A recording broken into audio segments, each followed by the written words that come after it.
નમસ્કાર મિત્રો, healthy children happy family video સિરીઝના આજના એપિસોડમાં આપણે વાત કરશું ટાઇફોઇડના રોગ વિશે.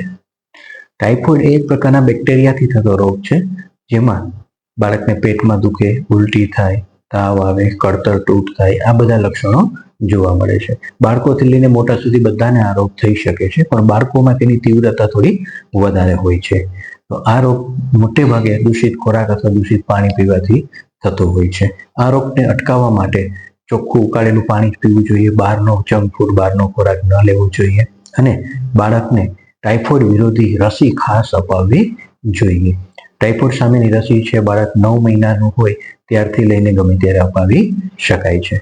ટાઇફોઇડની રસી છે અત્યારે આપણા ભારતના સરકારી રસીકરણમાં એટલે કે મમતા કાર્ડના રસીકરણમાં ઉપલબ્ધ નથી. તો આ રસી અલગથી તમારા બાળરોગ નિષ્ણાત ડૉક્ટરનો સંપર્ક કરી અને પ્રાઇવેટમાં અપાવવી જોઈએ. જો તમારા બાળકને ટાઇફોઇડની રસી આપવાની હજુ બાકી હોય તો તુરંત જ બાળરોગ નિષ્ણાત ડૉક્ટરનો સંપર્ક કરી અને રસી અપાવવી જોઈએ. Thank you.